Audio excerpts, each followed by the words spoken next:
ऐसी ऐसी 7 बिल्डिंग्स जिस हालत में ये है, उसी हालत में आप दिखाइए इस पूरे प्रेमिसेस को, जिसपे ऑलरेडी जो है करोड़ों रुपए, जिसका सैंक्शन वैल्यू था 1200 करोड़, और आज की इसकी रिवाइज अगर एस्टिमेट समझा जाए तो 2500 करोड़ की वैल्यू के बाद भी ये जो पूरा का पूरा टेम्परेरी स्ट्रक्चर की बिल्डिंग बनी उस समय, जिसपे अभी तक हम खर्चा कर चुके हैं, वो बिल्डिंग किसी भी प्रकार से यूटिलाइज होने वाली नहीं है। ना वहाँ पे बाथरूम्स हैं, ना वहाँ पे नर्सिंग स्टेशन है, ना डॉक्टर्स के बैठने की जगह है।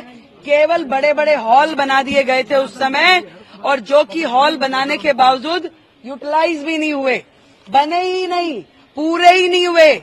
एक भी अस्पताल जो उन्होंने 24 काम शुरू किए, एक भी 24 में से एक पूरा नहीं हुआ। और ये जो 7 कोविड के समय में विशेष रूप से आईसीयू अस्पताल शुरू होने थे, जिसमें कि सेमी परमानेंट स्ट्रक्चर बनने थे, उसकी हालत आप देखिए। हर पोर्शन की जितने भी हैं उनकी हालत इससे ज्यादा बुरी है। आज किसी भी एक्सपर्ट से, स्पेशलिस्ट से इस बिल्डिंग के बारे में ऑब्जर्वेशन ले, ये बिल्डिंग जीरो वैल्यू की है, इसका कोई इस्तेमाल अस्पताल के पर्पज से नहीं हो सकता। तो मैम क्या ये दोबारा से तोड़कर बनाया जाएगा? No answer. मैं कुछ आंसर देने की स्थिति में नहीं हूँ। इतनी बुरी हालत, करोड़ों रुपए की लागत से जो चीजें बनी और ये हालत है। आज मैं केवल इतना कह सकती हूँ कि टेक्निकल एक्सपर्ट की एक कमेटी बनाई जाएगी जो इस पूरी बिल्डिंग को, आइए दिखाइए,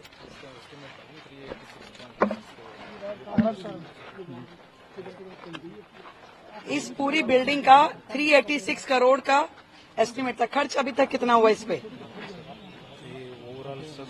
इसमें चाचा नेहरू बाल चिकित्सालय, जीटीबी हॉस्पिटल, सरिता विहार, रघुवीर नगर, दिखाइए और क्या, शालीमार बाग, किराड़ी, सुल्तानपुरी, ये 7 बिल्डिंग्स हैं।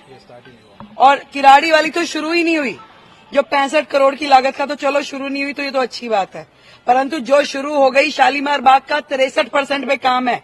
सेम ऐसी स्थिति है, मेरी खुद की विधानसभा है, सुल्तानपुरी का 63% पे है, जिसपे 74 करोड़ का खर्चा हो चुका है। चाचा नेहरू में 52% काम हुआ है, जीटीबी में ये 52% पे दिखा रहे हैं जी, ये 52% काम इस पे हो चुका है। और सरिता विहार 58% पे और रघुवीर नगर 40% पे।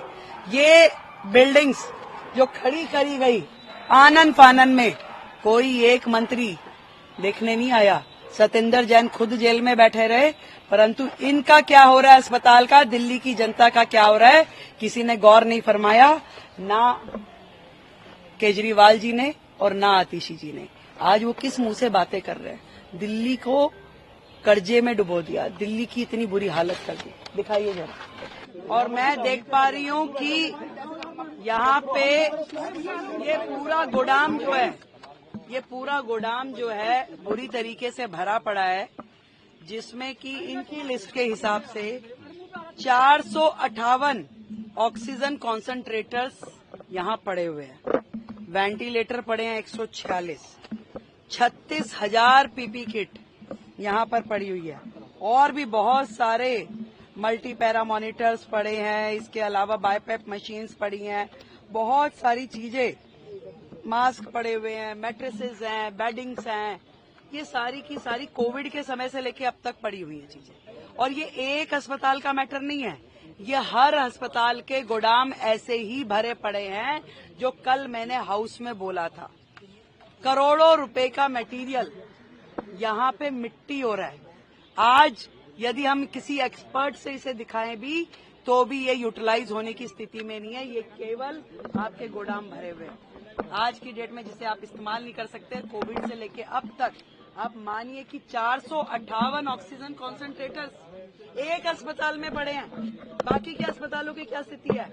और जो 7 बिल्डिंग जो उस समय कोविड के समय में बननी थी, जो आनन फानन में इन्होंने संजय गांधी में उन्होंने पार्किंग में ही बना दी बिल्डिंग।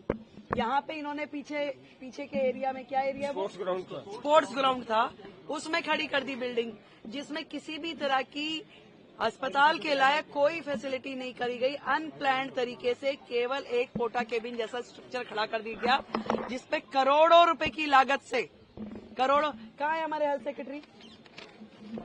हाँ जी, सेक्रेटरी साहब का है? आइए। ये जो पीछे का पोटा केबिन बना, वो कितनी लागत का बना हुआ है? अभी तक कितनी लागत लगी है उसमें? जो यहाँ पे कोविड के समय की जो 7 बिल्डिंग्स में से एक बिल्डिंग है, टेम्परेरी स्ट्रक्चर जो बनाया, हाँ, सेमी परमानेंट स्ट्रक्चर, वो यहाँ पे अभी कितना % पूरा हुआ है? 60% पूरा हुआ है। कितनी लागत से बना था ये?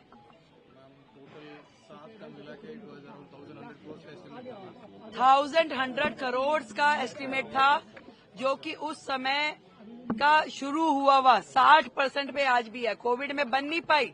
वो सारे के सारे जो थे सेमी परमानेंट स्ट्रक्चर जो थे, 7 में से एक भी बिल्डिंग पूरी नहीं हुई, और वो 1200 करोड़ से ज्यादा की लागत की पूरी 7 बिल्डिंग थी।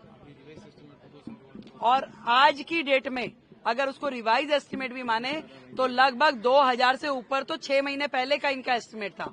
आज की डेट में अगर मैं समझूं, अगर हम उसके ऊपर 2500 करोड़ भी खर्च कर दें तो वो बिल्डिंग हमारे लिए अनयूटिलाइज्ड है, क्योंकि उसमें अस्पताल में होने वाला जो इंफ्रास्ट्रक्चर है उसके पैरामीटर फॉलो ही नहीं किए गए हैं। मैम, केवल इस हॉस्पिटल की बात है जिसमें आपने बताया कि 2500 करोड़ लगेंगे, या वो सभी हॉस्पिटल? वो 7 बिल्डिंग जो उस समय सेमी परमानेंट स्ट्रक्चर बनाए गए थे, उसमें से एक बिल्डिंग ही है। यहाँ की बिल्डिंग की कॉस्टिंग कितनी है? कॉमन एस्टिमेट था। बहुत गड़बड़ियां हुई हैं, इस तरह के आरोप सामने आ रहे हैं कि जो कॉन्ट्रैक्चुअल स्टाफ की हायरिंग हुई है उसमें बहुत। अभी मैं यहाँ इस बिल्डिंग में आई हूँ तो लगातार वो जो कर्मचारी थे वो चिल्ला रहे थे कि हमारी 6 महीने से तनख्वाह नहीं मिली। इस तरह का माहौल है। और मैंने तो पहले ही कहा कि दिल्ली सरकार के अस्पताल और दिल्ली सरकार का स्वास्थ्य विभाग खुद बीमार है। अभी इस तरह के न जाने कितने ही मुद्दे अभी खोज के हमें निकालने होंगे। जो लोग चिल्ला रहे हैं कि 2500 दीजिए, पहले वो ये देखें कि दिल्ली सरकार वो किस हालत में छोड़ के गए हैं। कितना करोड़ों रुपए का उन्होंने नुकसान दिल्ली की जनता का किया। आज इतना हजार सामान अस्पतालों में सड़ रहा है।